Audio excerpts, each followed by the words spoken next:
Ooh, ducky. Oops, my bad. Hey, cool guy.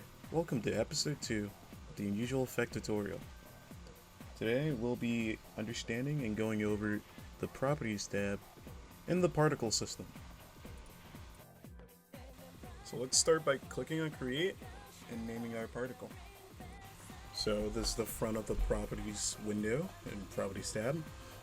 And you can see in the front there's materials and stuff. I make some of my max particles either 500, but the minimum amount is 1000.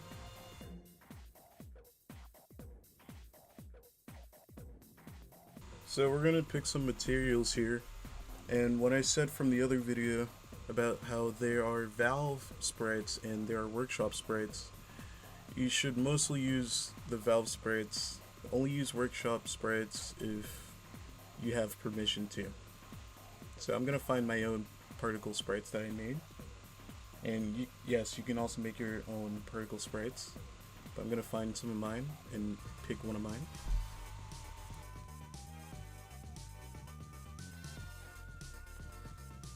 So next you want to click on Properties and go to Renderer. Renderer will show 4 different functions. There's Render Animated Sprites, Render Rope, Render Screen Velocity, Rotate, Render Sprite Trail. The ones I use the most, or the only one that I use the most, is Render Animated Sprites. Render Rope can be used at times for effects, but it's not really used at times for common effects. The tube on the bottom is not really used much in effects at all. So we're going to use Rendered Animated Sprites.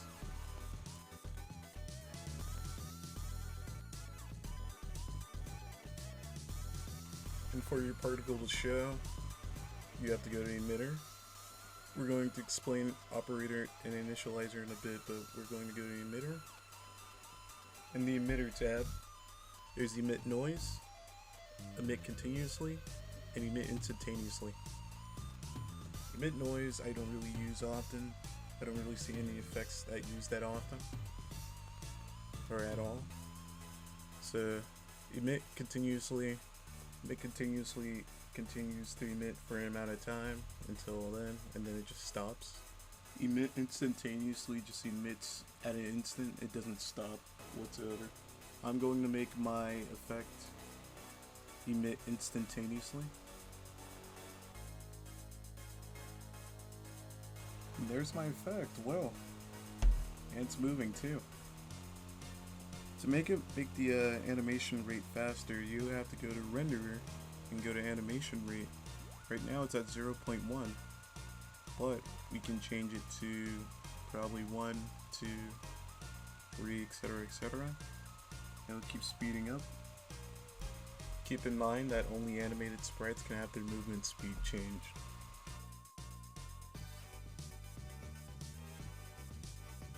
Next we'll check out what's in Operator tab. So let's go to Operator, and right click and click on Add. There's going to be a lot of functions for Operator, like alpha fade and decay, alpha fade in random, alpha fade out random, color fade. I'm going to say this, there are some stuff in this function that I never tried. There are some, like say movement match particle velocities or maintain position along path, etc, etc. So I'm only going to show the few ones that I mostly tend to use at times on particles.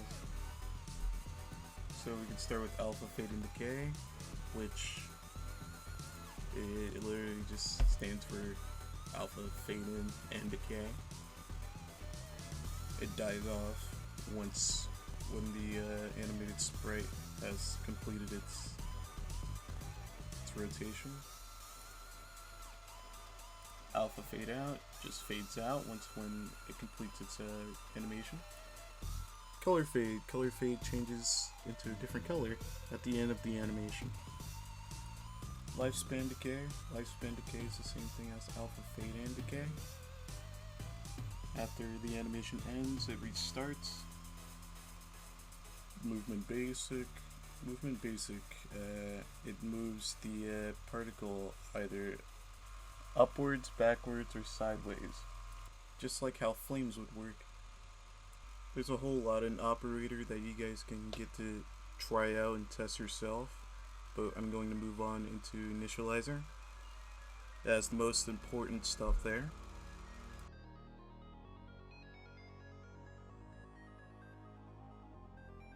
This is the Initializer tab.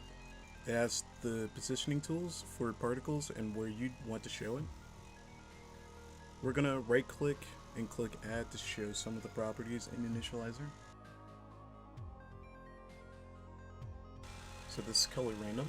Color random turns your particle into a different color, per se. It's better to be used when your particle is white, so you can turn it to any color in general. Lifetime random is the duration for the particle, and it's going to be how long you're going to play it for. Position modify offset. Position modify offset offsets from X, Y, Z base. X being sideways, Y being up or down, and Z being back or forth. You can use the X, Y, and Z axis to move your particle wherever it should be positioned. We're going to start with the first 0 on the right end, which is our y-axis. You can put it to a minimum of 10 or 20 for the particle to float over the head, or you can leave the number to 0 and the particle will glow inside of the head.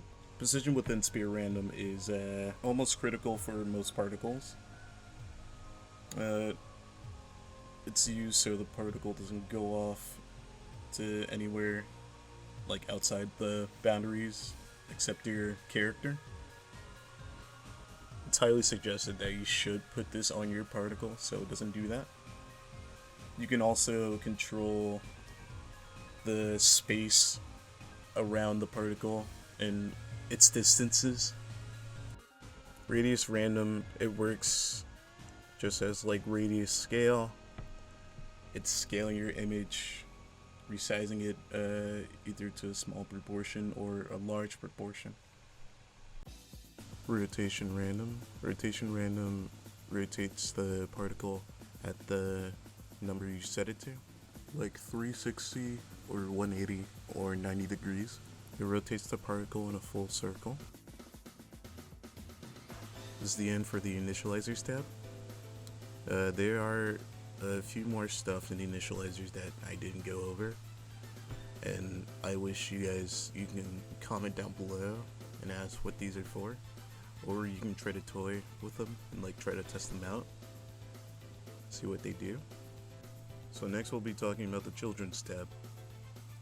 How the Children's tab normally works is that you would have to have another particle in your file, and you could call it anything in general, but you'd have to set up the particle by clicking on new on the top right, naming what the particle will be named, and then go to your first particle that you made and go to the Children's tab, and now they'll both be grouped up.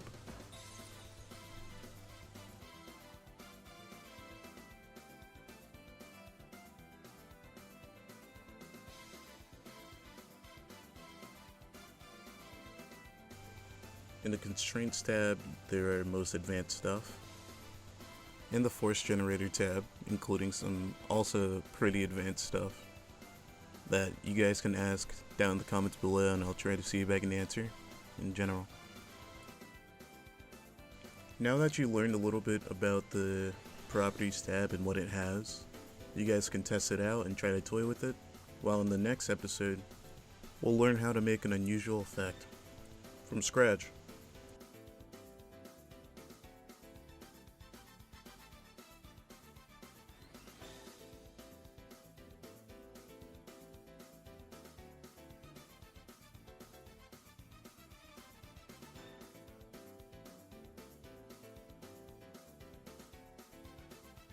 Also, do you like my computer fan?